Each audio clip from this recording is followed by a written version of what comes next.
Hey there, beautiful people. This is Green Mountain Mornings on 100.3 FM, AM 1490, 37 minutes past the top of the hour. I'm your host, Olga Peters, and welcome back to the show. Randy Holhut from the Commons. How you doing? Konnichiwa. Hey, let's talk about free media and campaigns and, I don't know, Samantha Bee, Full Frontal with Samantha Bee and their trip to Vermont. Yes, if you've been watching that show on TBS, she's does, but it's kind of like the Daily Show, except Samantha Bee's doing it and doing it a lot harder than Jon Stewart ever did. Mm-hmm. She has a little more edge to her. She does. But of course, you know that our Democratic gubernatorial candidate is transgender. Mm-hmm. And the rest of the country would wonder, what the heck? What? Huh? But in Vermont, of course, because this is Vermont, most people are saying, right. Meh. Doesn't matter. They're more worked up about her record at the electric co-op than whatever status on the gender continuum she's chosen to be. Well, and I think what was really funny now, I thought the correspondent from Full Frontal, whose name, unfortunately, I am forgetting, she's awesome and I think may have to be my new hero, even if I can't remember her name. I thought she was acting, that she was surprised Vermonters were so nice. But you tell me that that's not true, that 14 folks from Full Frontal came up to shoot this segment and they expected this huge controversy over Christine, and they found something completely different. Well, like all the news comedy programs that have proliferated from John Oliver to Trevor Noah to that, the heart of what they do is reporting and research. Mm-hmm. So they reported and researched, and they actually made an effort to talk to people and they were particularly in the Norwich area when they were doing the segment, and just kind of surprised that no one cared, that this was just not an issue. And the more they talked to people around the towns, the more they were surprised that no one cared. Mm-hmm. And what are these people? And they discovered that Vermonters are polite, well informed, want to talk about issues, not personalities.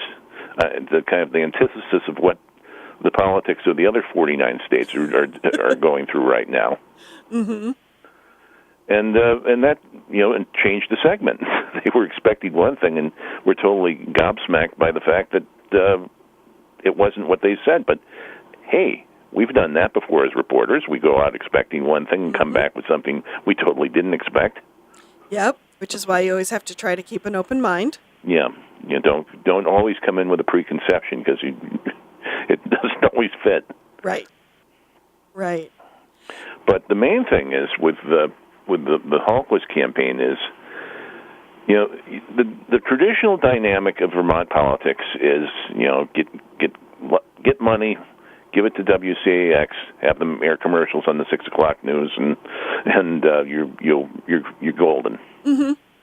Yeah, big media buys, basically, as they're called in the industry. Yes, and the reality is there's fewer people sitting at 6 o'clock watching the Channel 3 news. Mm-hmm. And Marcellus Parsons has left the building. And people. The older people are more likely to vote for Phil Scott are still religiously sitting down at 6 o'clock to watch the news. Mm-hmm. And if you're under the age of say 40, you may not even have a television.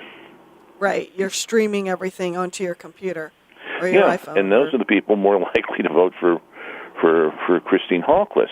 So Phil Scott spends all this money on ads for over-the-air television. Mm-hmm. Or the Super PAC did.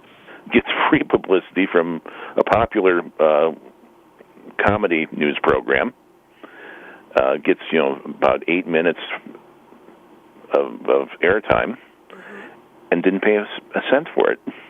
Right. And that's more likely to reach the voters and showing in all her geeky glory, her obliviousness to pop culture. That was pretty funny. And Christine is oblivious to pop culture, and she will be the first to tell you she is a geek. Mm-hmm. She is a stone cold geek. And that's probably why it's been on the surface a television commercial can't really capture her personality, that she's been just going every corner of the state that she can possibly hit, and talking to people one-on-one, small groups of people, somewhat medium-sized group of people, and just making the connections. Retail politics that still has a place in Vermont, that you can't just take by a bunch of ads and think you're going to win an election that way in Vermont. Right. So it's an interesting thing, and certainly that the VPR poll that came out at the beginning of the week that showed Phil Scott with a 14-point lead. Mm-hmm. The caveat with that poll, besides the small sample size, because they only talked to 500 people, was they did it on landlines. Ah, okay. Which a lot of people, granted, in Vermont have, because many people don't have cell service at their homes. However, more and more people are carrying exclusively cell phones. And if you're in a place where there's decent cell service, and guess where 1 in 6 Vermonters live? Where? In Chittenden County. Oh, yes, that popular place. So you're more likely to not have a landline if you live there. Mm-hmm. Now, I will raise one interesting thought about we're looking at the different type of media that the campaigns are accessing. Now, as great as it is that Christine is getting coverage from, say, Samantha Bee or the Times of London, all these national and international outlets, in a way, does it matter? Because how many Vermonters are accessing these international outlets? Well, you'd be surprised how many Vermonters read, say, The Guardian, because to find out what's happening in their country. Because the New York Times isn't going to tell them. Mm-hmm. Well, the New York Times also has a paywall. That too. The Guardian doesn't. Let's be honest here. Well, also, it's, I like Robert Fisk's description of the New York Times. He says that they should just call it official sources say. Mm-hmm. But anyways, it helps with raising visibility, because in American politics, your viability and your ability to be taken seriously is directly correlated to how much money you've raised as a candidate. This is true. And it's a kind of bogus way of measuring, electoral viability. Oh, you can raise a bunch of money. Mm-hmm. So, with that game, the Republican candidate has an advantage because all the rich people that funnel money into the various PACs and whatnot. Mm-hmm. So the Democrats are having to fight back, and they fight back with an ingenious strategy. Take a bunch of small donations from ordinary people. Mm-hmm. And in this election cycle, the Democrats have more than held their own against the Republicans in fundraising. And if you're giving $10 or $20 to your candidate, you're probably going to be more involved and more engaged in the process than, say, the other people who were maxing out to the legal limits of or giving to the PACs. Now, why would you say that? Why would $20 equal more engagement than someone giving to a super PAC? Well, for most people, $20 is still a lot of money. Mm-hmm. And the $3,000, that's the federal limit for campaign finance. That's you find that in the sofa cushions. Mm-hmm. it's a sacrifice for somebody of modest means to give the modest amounts of money to a political candidate, and considering how few people make donations to political candidates, it's a real act of faith that I support you. I want to see you win and support my issues. More than with the super PAC money, you will vote for this issue, or you will not get any more money, and then you will not be able to buy television, and then you will be primaried, and you will be defeated. Is the kind of threats that Republican candidates labor under, or why all of them are not saying boo about Donald Trump, because they still want to get their money. So,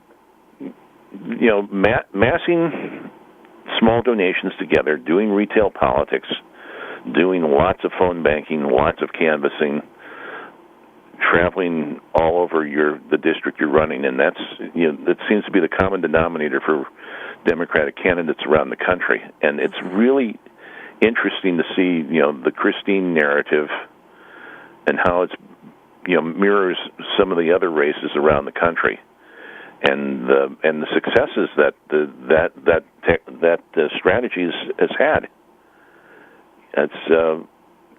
It's not quite a rewriting the campaign playbook. It's kind of a refinement of what Howard Dean started and Joe Trippi back in 2004 with their attempt at winning the Democratic nomination, and what Barack Obama refined and developed in 2008 and 2012, and what Bernie leveraged the hell out of in 2016 and almost won. Right. Now you really, there's a new generation in American politics, and the millennials, much as everyone likes to rag on them, they are engaged. They ask questions. They don't take things at face value. And this is This is where the hope is for a change. Looking at Vermont politics, are the stakes that high? Maybe not as high as in other states, but the Koch brothers and their ilk are circling around, and they would love to get some victories here. That's why they've spent putting their money into Don Turner, because they would love to send David Zuckerman back to the farm. That's why they're targeting Mitzi Johnson, the House Speaker, because they'd love to pick off a Democratic legislative leader, and she's the most vulnerable because she's in a really swingy district. They would, the rest of the statewide races are pretty safe. Beth Pierce, the treasurer, she's got Rick Morton from Brattleboro running against her. And, Rick is providing some opposition, but Beth will probably win by a huge margin because she's done her job, and no one, you rarely hear a peep of, opposition to her, to her methods. Ditto for Doug Hoffer as the auditor. Ditto for Jim Condos, the Secretary of State. Ditto for T.J. Donovan. They've got people running against them.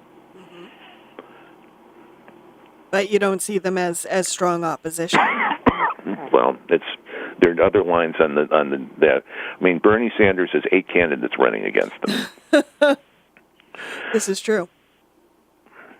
And I suppose, one thing about the 8 candidates running against Bernie is that if someone's really frustrated with Bernie, those 8 candidates could split the vote just a little bit. Oh, you mean so he only wins by 20% instead of 30%? Exactly. I doubt. I think all of them together might add up to about 5% of the vote. Which will probably be a protest vote.